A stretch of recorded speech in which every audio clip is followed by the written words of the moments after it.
Good evening, everyone. Welcome to the Eureka Conservative Podcast. Our first episode for 2026, and we've got a bit to get through, which is a good thing. Coming to you from my downstairs office because it's stinking hot upstairs, and it's probably going to be that way for the next 3 days.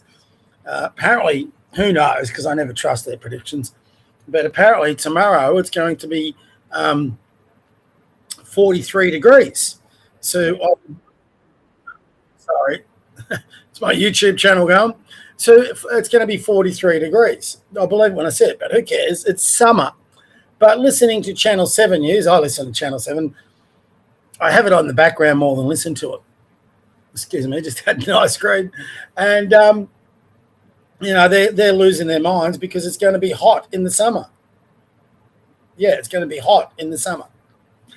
So, having high temperatures in January, February is not unusual. We get that every year, but they're carrying on like it's the end of the world as usual because, climate change, blah, blah, blah, world coming to an end. And they wonder why kids are depressed these days. Instead of banning social media, maybe they should ban the climate change alarmist and we'd be okay. But we got a few hot ones going. So upstairs, it's pretty hot. In my place downstairs, it's pretty cool. So a different bit of a look. Brought the Aussie flag down with this. Got my dog at my feet. He's very happy there. So it's a bit hard to show you him. So you'll just have to take my word. Maybe we'll get his face in a bit later. So welcome to, again, the Eureka Conservative Podcast. The last one we had was with Jordan. I think it was the last one we had was with Jordan Ditloff just before Christmas. So took a couple of weeks off. Back again. Can't say I've recharged my batteries because I've been working the whole way through. Sorry, just getting this seat sorted. And here we go. Once again, we're coming into an election year, 2026 for Victorians. Speaking of which, I'm going to start straight away. I've got a lot to cover, but I'm going to start straight away with something I've just read on Twitter. And then that's going to feed into what we are talking about a little later. So I just want to show you this. And especially if you're Victorian, but wherever you are in Australia, probably Queensland as bad as what we can get sometimes because it happened up there. Just getting this up, my God. Have a listen to this. Should operate. A youth offender who was flown to Queensland on a taxpayer-funded holiday for rehab purposes has been arrested again. Crime reporter Gillian Lantouris has the exclusive details. Jill, what's he accused of? Brett, he, now 18 years old, along with 4 others, were arrested and charged over a spate of armed robberies and home invasions in Melbourne's southeast. He was arrested in Hyatt last week and charged with armed robbery as well as unlawful assault against a delivery driver in Brighton on Christmas Day. Now, it was just a few months ago when he and another youth offender were given a trip to the Gold Coast to visit theme parks and go sightseeing. The purpose was to help with their rehabilitation and break the cycle of offending. They were on a community corrections order at the time, and Victoria's Department of Justice and Community Safety gave them the green light to travel. The National Disability Insurance Agency is believed to have funded the vacation, and this has certainly ruffled some feathers. As it should. I mean, that cost, God knows, what's that? At least a week's rental for many families. So it could house a homeless family for a week. It could pay for a number of citizens' healthcare. It could do all sorts of different things. By the time you put in travel, accommodation, the theme parks, these guys are criminal little bloody thugs. Anyway, let's listen to the rest of it. We see that youth offenders do not think that there are consequences for their actions here in Victoria. And why would they? How does that stack up? It's not that they think. They bloody know there's no consequences. How does that say to them that their actions are not acceptable? It is not how our justice system should operate. Blind Freddie could tell you that. Brett, the NDIA is still investigating where these funds came from, but the offender remains out on bail. Gillian Lantouris. Of course he remains out on bail. I know. I mean, for heaven's sakes. Now, obviously, let's say the quiet part out loud. I doubt very much these would be white kids that would be going there. You just don't get this sort of treatment if you're white. These are immigrant kids or kids of immigrants who are getting this limp-wristed, favourable treatment. You can't. They try and hide it. The media try and hide it. The politicians try and hide it. And if you talk about it, you become a bigot and a racist and blah, blah, blah. Trust me, I've had a bit of that the last week because I've simply called out Usman Khawaja's attitude, not his skin colour, not where he came from, just his attitude to this country. That's all I've called out. And I don't want to bore you too much, but I was so many Aussie kids that have an immigrant heritage, no issue whatsoever. So I'm the furthest thing you can find from a racist. Anyone who wants to walk down my shoes, come. Tomorrow I've got 6 kids, all of immigrant heritage, that I'm working through coaching in basketball. And you know what? They've all got a great attitude. They don't commit crime. They're all good students. They come from good families. The families have good jobs. If either them or their parents have left other countries where they had, places like communist government, and they were searching for greater freedoms and opportunities for their kids, and they embraced Australia. No issue with that at all. Their kids aren't criminals. They're going to be good citizens. They're going to, hopefully for the kids to stay, spend their lives, which they should. They're citizens. They're born here. Have kids of their own, raise families, be taxpayers, and live good, honourable, law-abiding lives. No one should have an issue with that. But these little bastards, that our institutions, our politicians, our lawyers, the judges, everyone who just gives them these limp-wristed things, because why we've had the woke governments of the left in charge for too long in Victoria and in Queensland. Don't kid yourself up there, Queensland. And you've had them in power for too long, and they've put all their woke judges out of universities and put them into the court system, which is near impossible to get them out. So little wonder we're losing police. They round up these little bastards, they charge them, they put them in front of a judge, and they give them bail. Sometimes I'll give them bail 5, 10, 15, 20 times. It's a bloody joke. It's a bloody joke. Now, what's the problem with this? The problem ultimately is our politicians.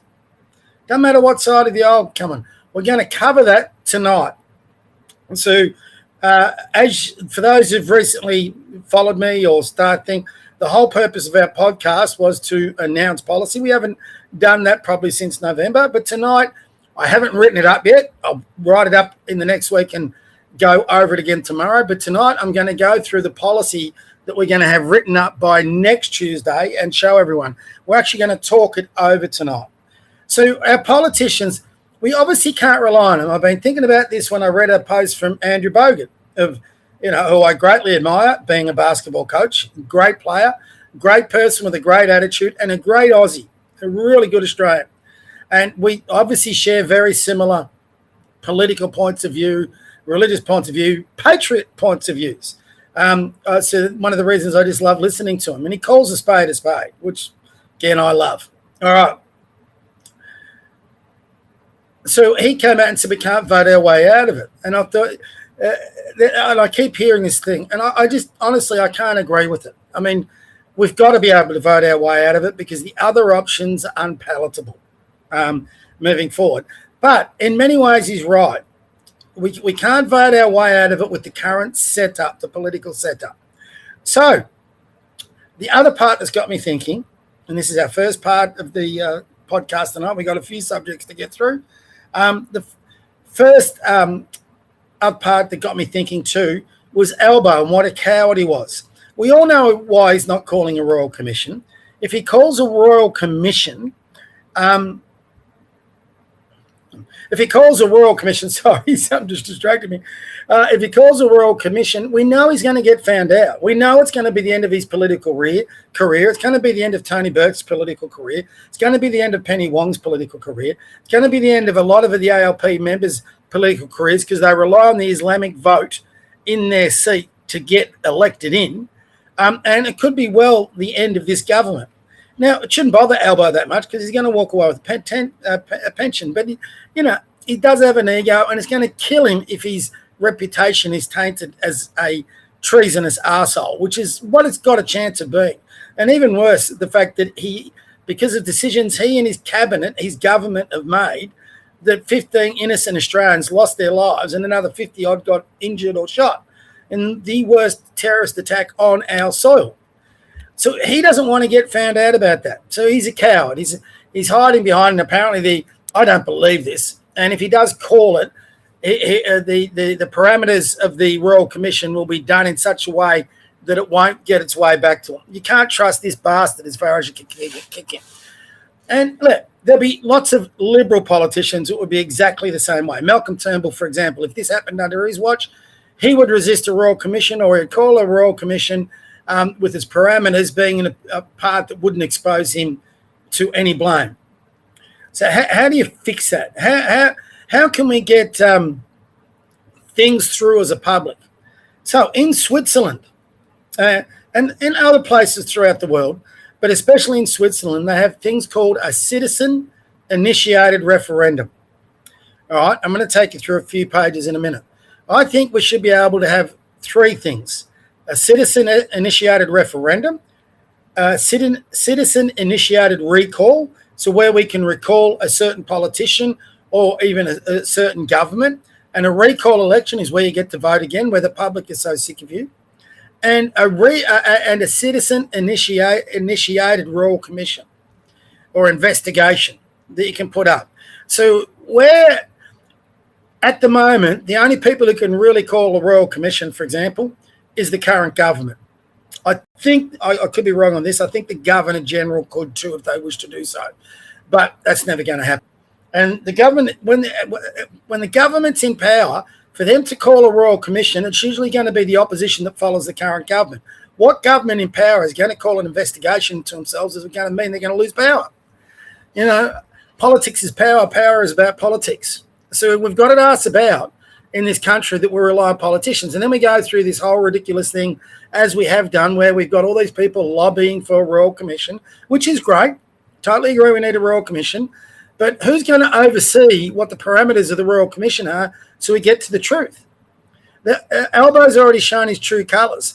In the investigation, he hasn't mentioned anti-Semitism. He hasn't mentioned radical Islam. And all they're pointing at is the supposedly far right. Is there a far right in this country? Yes, there is. Have they committed any crimes? I'm unaware of any. You know, they've got Joel Davis in for something. He said, yeah, look, what Joel Davis said was disgraceful. Should he be in prison for it? No, not if you believe in free speech. They can be. People. We got to become a society where people have the right to be arseholes. I can't remember. There's one of our politicians said that. If you're going to believe in free speech, you've got to give the ability, the liberty of a person to be an arsehole, where they're going to say things that they can offend, where people have the right to offend other people. This is the ridiculous thing about hate speech laws. If you're bringing in hate speech laws that restrict a person's freedom, you don't believe in free speech. Yet the Liberal Party, bizarrely, has on its website all its values and beliefs, and that goes into the freedoms and liberties of the individual. They're taking away those freedoms. From what I understand, the Liberals are set, and this will be really disappointing, federally, the Liberals are set to support the hate speech laws. That's a woke bullshit approach. There's plenty of things you can maybe define, but we all know when those hate speech laws come in, they will favour, or I shouldn't say favour, they'll work against people of a centre-right position, and the left will go crazy. You don't believe that? Drew, I think it's Pavlou, and I don't agree with a lot of the stuff he says, and he voted for Labor last election. He's now become a centre-right voter, which does happen as you get older. He seems to have had a change. But he went up to, and I didn't think you were allowed to have these rallies. There was a rally, I think it was in Sydney, and you had all the anarchists, the paid anarchists who've been protesting about the Palestinians and now protesting